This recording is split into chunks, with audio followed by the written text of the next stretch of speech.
So, Michael, this is really your meeting tonight. Yeah, I'm gonna hand it off too. Really?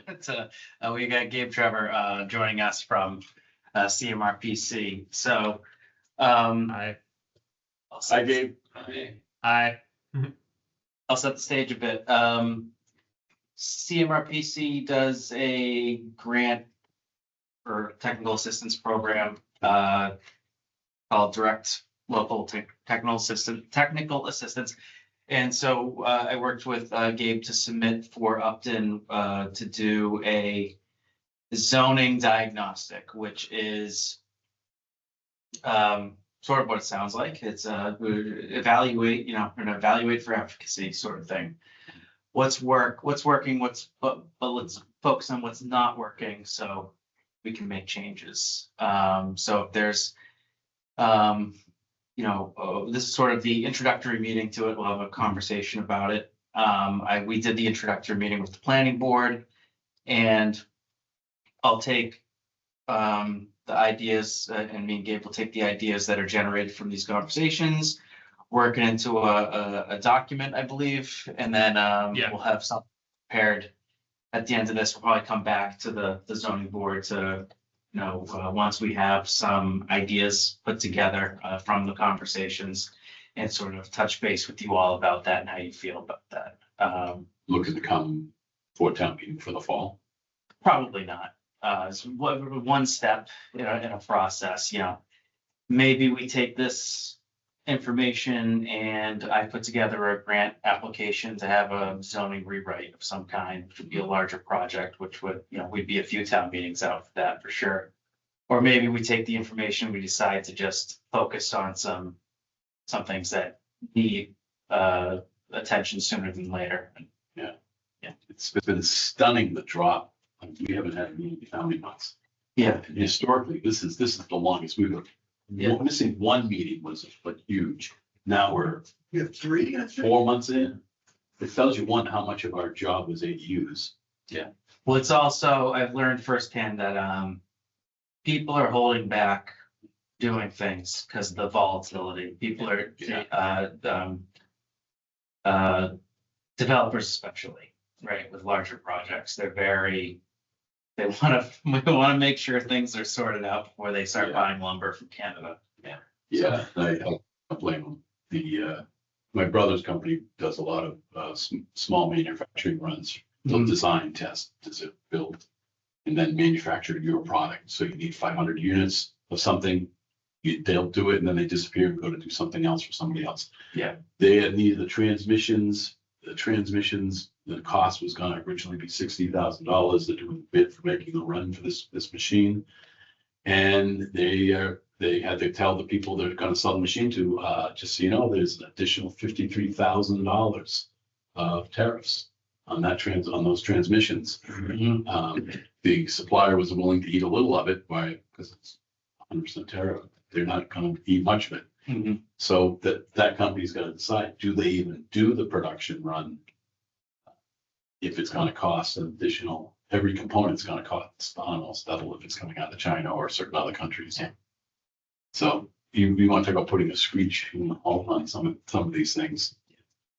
But my conversations haven't stopped really. I mean, obviously, my conversations about ADUs have picked up. People calling the office, looking into it. Which is good. But still the building permits haven't happened yet. Yeah. And I think that's probably part of the reason. Versus, I mean, it's also just a new law, so everyone's kind of doing their initial research into things, figuring out whether or not it's doable for them individually. And you're still having lots of conversations about cutting up lots and whether or not this lot conforms to zoning. And just talk to your neighbor. My neighbor's buying my piece of land. It has 508 feet of SRA frontage. So he would like to get 5 buildings on that line. He might be fine, he might not have to come here, but I'm having those conversations. Yeah, if he's got 508 feet and they're 100 feet apiece, he's got to go for planning up. So, anyway, so let's not waste Gabe's time. Gabe, That's okay. what's up? Hi. So yeah, like Mike said, we're doing a district local technical assistance project to do a zoning diagnostic. I'm going to share my presentation. All right, can everyone see that? Zoom in more. Yep. Yeah. So, we can see- yeah. So first off, some project background. So I'm a land use and zoning planner at CMRPC. I've worked on a few projects in town, including the Housing Production Plan and recently the Affordable Housing Trust Action Plan. And so several projects have identified limitations in the zoning bylaws in Upton. Additionally, changes to various state requirements and Mass General Law, such as the new MBTA community zoning, the ADU regulations, and changes in local priorities have led to recent updates to the zoning bylaws. And so we've done these zoning diagnostics, zoning reviews, zoning rewrites in a number of towns. And something that comes up in basically every review is that there may be a number of contradictions and redundancies in the bylaws. You'll have bylaws with language from the 1970s, and then there's a new state regulation, you put it in, and then suddenly you might be, an applicant might be really confused about what's going on. So it's good practice kind of to comb through and find those redundancies. And so in order to correct any problems with the bylaws and make sure that the town is abiding by state laws and local policies, we're starting the process to change the bylaws.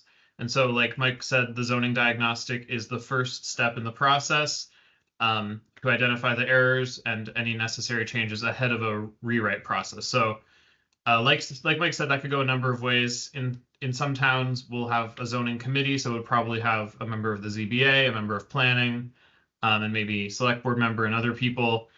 Or you could just take the recommendations and go through them, and knock out the low-hanging fruit before going for a grant or something like that. And so this is the DLTA funding is for just calendar year 2025. So the first part of that project, from April to July, we're going to complete a comprehensive review of the existing bylaws, case studies and best practices that will inform future revisions. And then additionally, we'll meet with identified stakeholders such as the zoning board and town staff to generate input on the zoning bylaws. So I'm in communication with Mike. Planning gave us some ideas for stakeholders to talk to. And tonight I'd like to brainstorm just with any ideas that ZBA has as well. And then in August through October, we're going to produce an annotated copy of the zoning bylaws along with a diagnostic memo that can provide a roadmap for a zoning rewrite. And again, those materials will help the planning board organize and prioritize recommended revisions. And then in the last quarter of the year, we're going to bring a draft diagnostic memo to the planning board for their input and edits ahead of the project deadline. Roles and responsibilities. Yeah, I mean, that's pretty straightforward. This is intended for the planning. The planning board is more of the overseer of the project, but basically we will be working with, CMRPC staff will be working with the planning department most of the time and then bringing things to the planning board along the way. And I think, like Mike said, I think at some point, maybe in the summer, we might come back to you guys with a bit of an update on the project and kind of, I think there's some really obvious revisions we'll be proposing, various like language changes and grammatical things and stuff like that. But I think if we identify any really interesting policy changes that could be implemented through the bylaws, we'd love to get more specific feedback from the ZBA and planning and those folks. So I think for tonight, I just would like to get some feedback. So I guess the two things we'd like to hear from ZBA are, one, what are some problems with the zoning bylaws that you've encountered that we should know about? I think since ZBA sees variances, there might be places where you're always giving out a variance for the same type of thing, and maybe that should just be codified. And then if there's any specific focus areas you'd like to review to look at. And so two things that the planning board highlighted when we talked to them about a month ago. I guess one thing that has come up that they were concerned about was that people are coming to ZBA with use variances. and they were concerned that that could kind of limit the impact of any zoning changes. So most towns don't really do use variances. And so we would probably recommend language that would disallow use variances. And then additionally, they wanted us to look at the open space subdivision bylaw in particular, because that, you know, those sort of subdivision bylaws can be pretty in-depth. That was a special permit. Yeah, so Gabe, we're talking quickly about the use variances. So that's a practice that I think this board has largely stopped, especially since I'm board. Yeah, our bylaw, it doesn't permit. We don't, Yeah. we've done some special permits.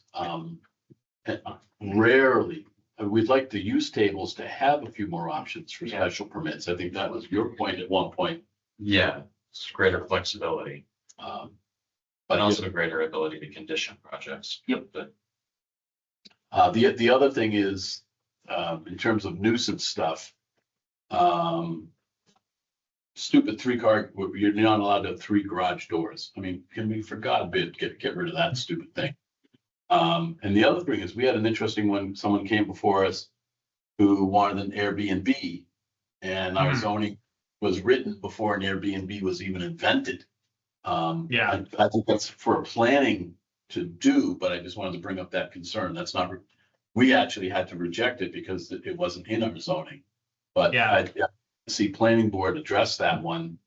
Yeah, short-term rentals are something that basically every town has had to, in the last 10 or so years, has had to, eventually they'll have to address it. And in fact, the new ADU regulations, which I think is a good thing, they basically let towns restrict short-term rentals so that they aren't in ADUs, so that they aren't kind of leaving the normal rental property, the long-term rental property ecosystem. And so, yeah, short-term rentals absolutely, I think, would be something we'd include as a recommendation. The other thing that I would say is I would love for Crockett Road to be its own. I have seen this in other towns where they do special zoning carve-outs. Yeah. It's zoned AG. There is nothing down there that is AG. It desperately needs to be a separate zoning zone. That's a good point. Yeah, I mean, if I were to look back at all the applications, I mean, it's like Crockett Road, Crockett Road, yeah. And I know that's legal to do that because I've seen different villages in towns have different subdividing. So like I would even say that if anywhere was a place for an Airbnb on the lake would be one place that zone could allow it. But yeah. So this is a road. This is a road off Lake Maspinock. That's I assume it's just all residential. Yeah, and that you're supposed to have 500 feet of frontage, and it's a bunch of summer camps that all have been turned into houses, and they're one on top of another on top of another. And half of them don't get along, and it's always a pissing contest. Pardon my French. But I would say at least a third of our yearly agenda is that one street.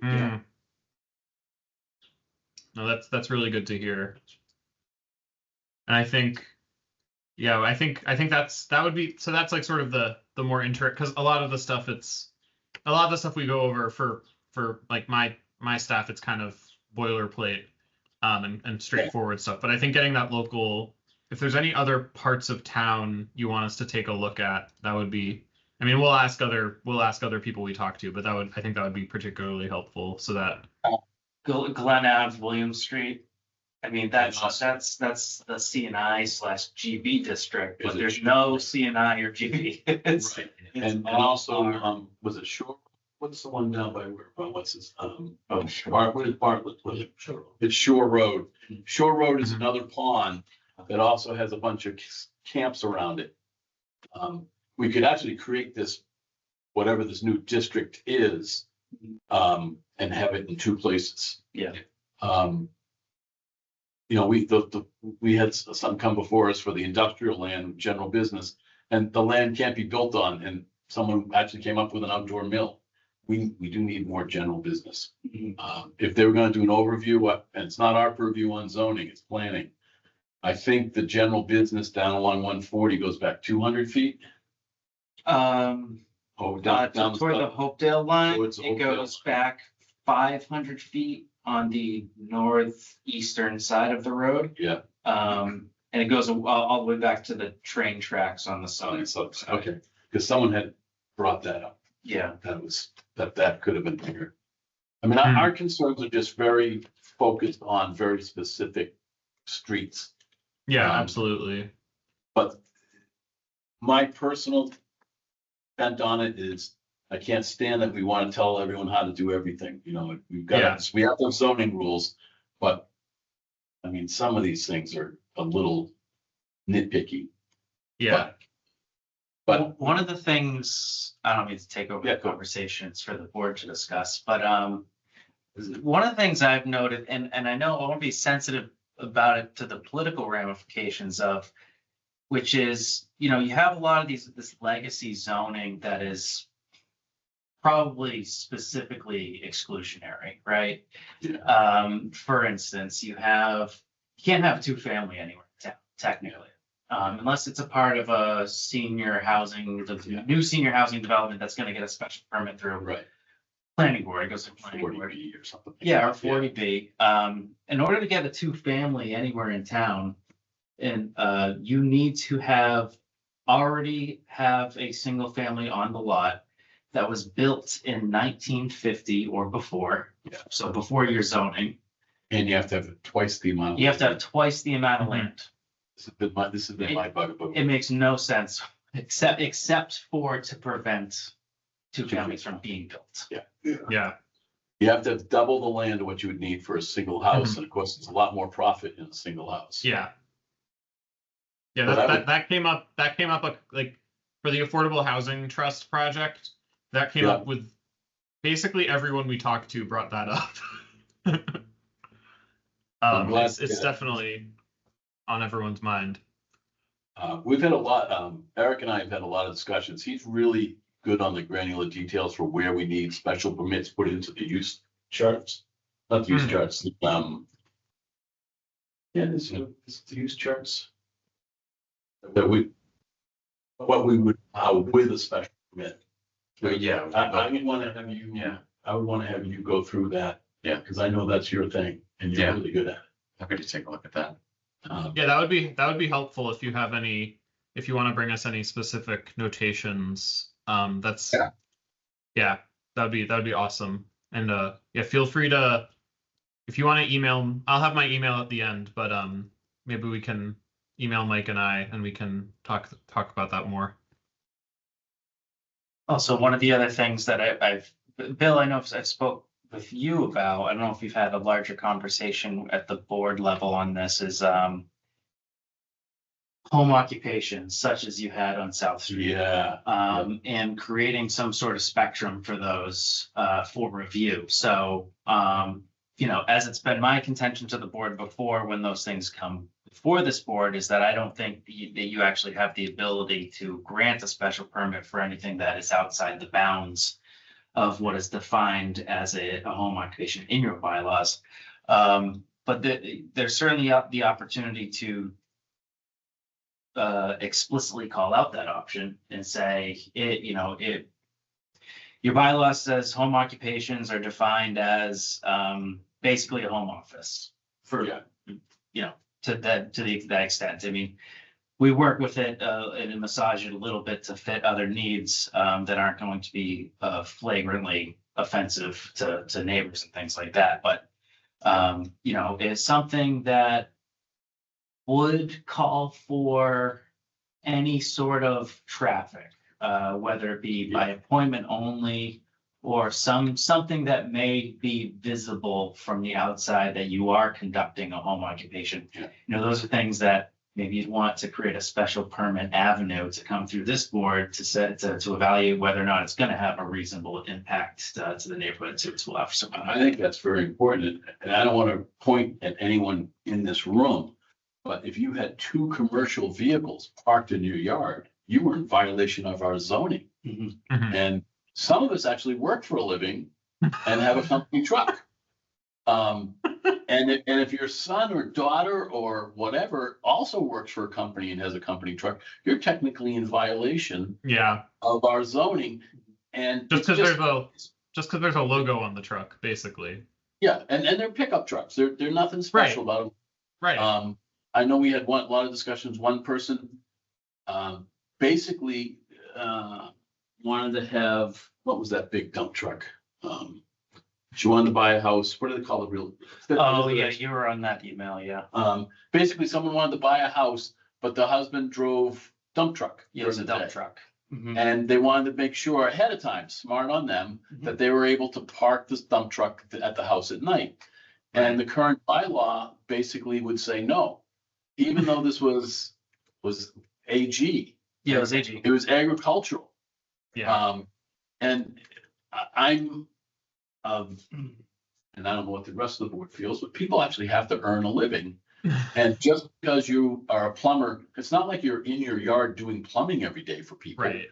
You're Right. going to their house. And this dump truck certainly isn't delivering land in dirt in his yard. He's going to other, it was a big triax, that's what it was. So I would love to see an avenue for a special permit for Yeah. people. Because sometimes this zoning stuff is, people will use it as a weapon to screw their neighbor. And I don't like being caught in the middle of that. Yeah. And I think in particular, I mean, if you have an agricultural zone, I think it's reasonable, even if it's not for an agricultural use, it's reasonable to assume that a farmer would have at least one or two trucks. So They would be exempt under the right, state. right. Oh, okay. But still, I think it's like it depending on lot size and all that. I mean, how bad is it for the neighbors, And if we have an avenue of special permit, at least it still does get reviewed. If we don't like it, say no. Yeah. But if it seems reasonable, then Mhm. we'd have him saying yes. Yeah, absolutely. Yeah, like that gentleman with the small machine shop that even had to come here. It was the person who complained was somebody who doesn't even live nearby. Yeah. He just got stuck on the road behind, like there was a delivery that was happening. Yeah. Yeah. And I think the delivery wasn't even related to his business. It was like some sort of yeah. Anyway. Oh wow.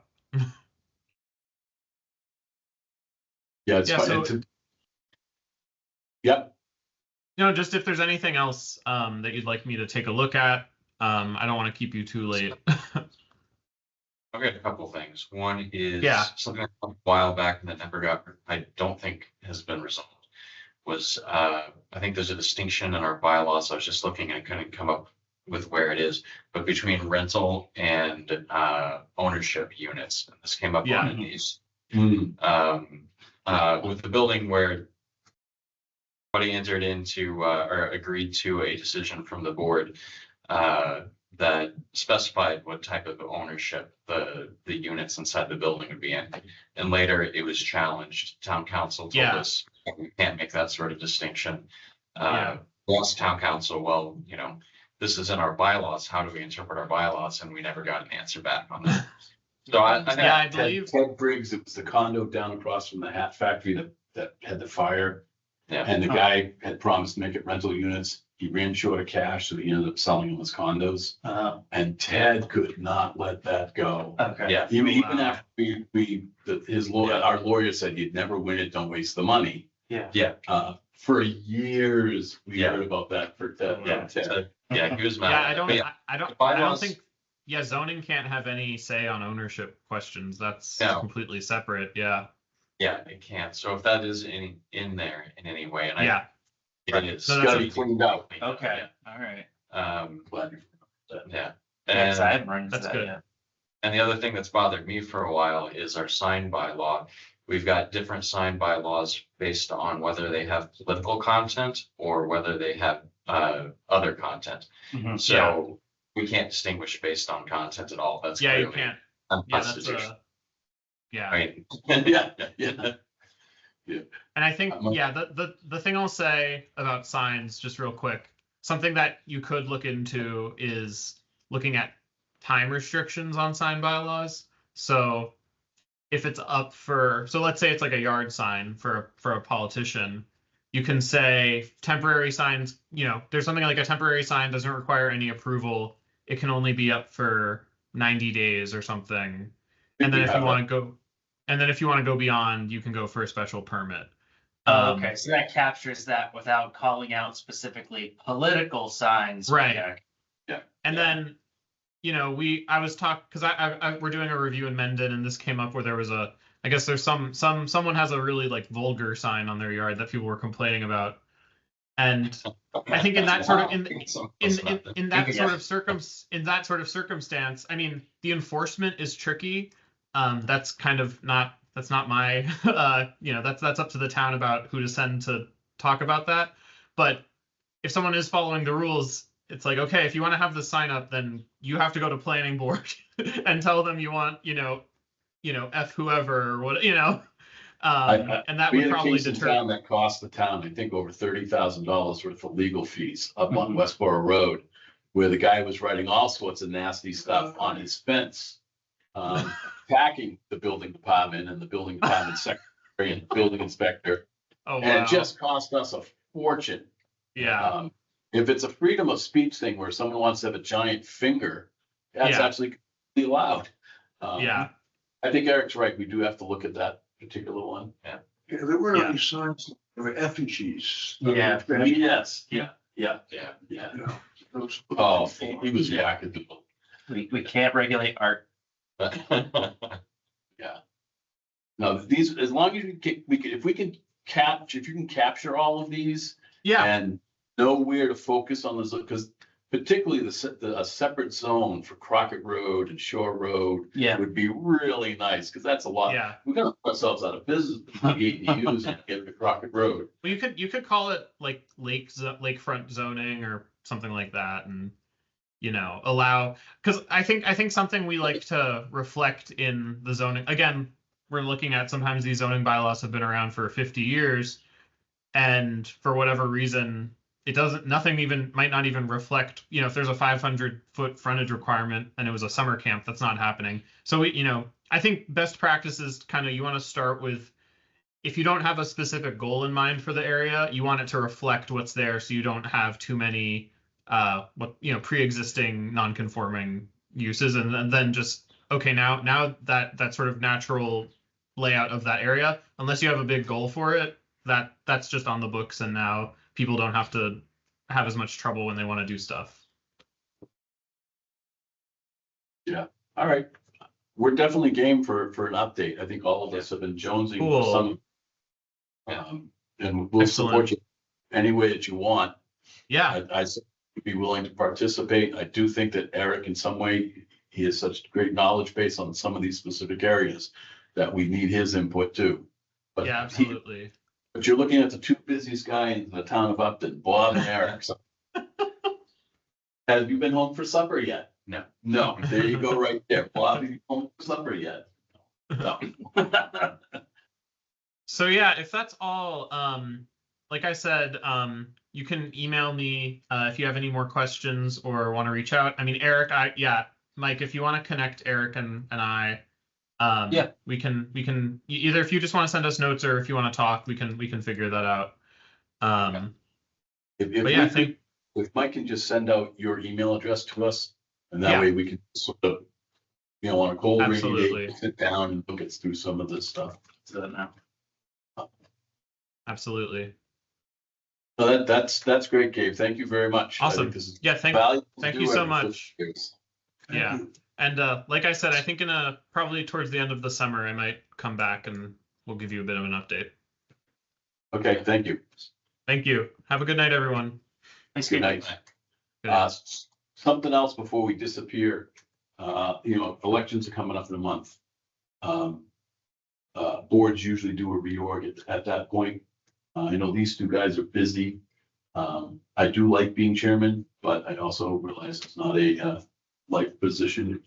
Other people can get it. I don't know if you're interested in it or you're interested in it, Bob, but I just want to give you a heads up that that would be open for discussion and a change next month if you wanted to. Doesn't have to, but if you want to. Like Bill tonight. Huh? We should elect you tonight. Well, I think I have to be fair to people, give people opportunities and it's not a dictatorship. I think you've seen when I run the meetings, I try to pass it off to you guys as much as I can. You've been a good chairperson. Yeah, thank you. Yes, absolutely. But, you know, this might be your stepping stone to selectman, Bob, who knows? You know. It's just an option, you know, just let me know if you do want to go that, and or let Mike know, we'll put it on the agenda. It's not, especially the last 4 months, it hasn't been a lot of work. No, It's the only time it's really busy is when we have, you know, like the 40B with neighbors that you gotta go out and visit and stuff. We will have another 40B. Keep you guys busy. We'll get one November of 2026, which is when our safe harbor status. Across from Gasco, I don't, probably not. I don't know. because Lower so owns a chunk of land in there. They do. I know he's getting anxious about, just because he's owned it for a while, and the market is not supporting much. So he's frantically looking for something to do there. I know he's looking at other options except for housing. Yeah. But I'm sure if the market doesn't support anything else, he'll probably end up having to do housing there. Has he finally pulled the permits on Main Street? No. It's He will be. He will be. Yeah. Yeah, it's tough. I mean, can you imagine being in a position, what's the heck's gonna happen to his steel costs for that building? If there's 125%. I'm sure it's messing with the pro forma. Yeah. I mean, I'm so glad I got my place done. One of the reasons I jumped on the solar, get that solar done, was because of all this tariff shit. I was like, I wanted to get a signed contract at a signed price before the shit hit the fan. And I may not have been, I got a signed contract at a signed price, but we'll see if that sticks. Uncertainty is the word of the day Yes, in everything. yeah, Well, and it's bad for the economy. Yeah. The other thing is, did you want to mention, Main Street, 3 floors versus 2, 25 feet? Yeah, I reached out to them. I don't want any discussion about it because this isn't on the agenda. Oh, okay. And it might come back. They built it 3 stories. The zoning bylaw limits that zone to 2 stories. I mean, Unless there's a special permit. unless it's a special permit, as you may recall, they approached this board for a special permit for a height variance. Technically special permit, but it was specific for the linear feet. And this board was like, no, we don't want you to, it was denied. You didn't want them to exceed the 30 feet. 25. is that the one that ended up with a flat roof? Yes. So they did the flat roof in order to accommodate meeting the linear foot requirement, but there's apparently another provision in there that says limits it to 2 stories, not even 2.5. And we did tell them 25 feet. So. Yeah, so they might have to come back. Is that built? It's framed, yeah. It's Yeah. almost closed in. It's ready, almost ready for siding. Gotta look at it. I haven't even noticed it. It's slow. I think they don't have a ton of money. So I think they're working at it as they can afford it. At least that would be my impression. It's not gonna look very pretty with a flat roof.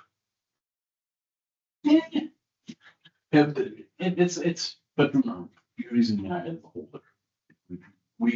I remember we had one board member who would argue with people about the color of their paint on their house. If they wanted variance. And we're like, oh, dear God, you know, You can't do that. But exactly. And, yeah, that's a crazy one. All right, well, other agenda items did you have that we need to take care Oh, of? you had minutes, but I forgot to send them out. I just emailed them. They were for December. I did look back at the approved minutes. I mean, we'll get We them. were missing a couple.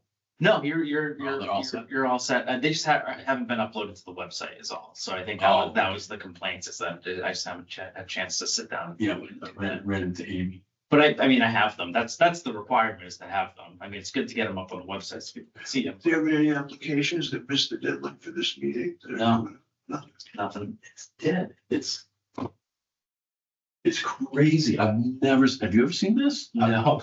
The longest we ever had was I think we had one meeting, like how many years ago? What, 5 years ago that we skipped? And this is what, January, February? Yep. April, Mhm. 4 months. That's crazy. Yeah, between that and the 40B, I haven't been here much at all. Yeah. Oh, Yeah. right, Yeah. Yeah. Yeah, the 40B was crazy. That was, but in all honesty, a compliment to everybody involved. That worked out. By the end of it, I felt that the townspeople, even the people that didn't want it, were surprisingly more positive. They liked the fact that we got it, affected some very strong changes in it. I think they're gonna cry when the trees go down. Yeah, I haven't had a single phone call in quite a while, but I imagine as soon as. Is he clearing the way? If he's gonna be, my understanding is that he wants to clear the land. Yeah, he was about to. It was right behind my house, and I haven't heard anything Yeah, at all. Yeah, they're not working on it yet. it's just so bizarre that that project is so close to you, and so close to me. So anyways, crazy, absolutely crazy, but. All right, can I take a motion to adjourn? We adjourned. Second motion. All in favor, say aye. Aye. I Aye. Aye. Aye. Minutes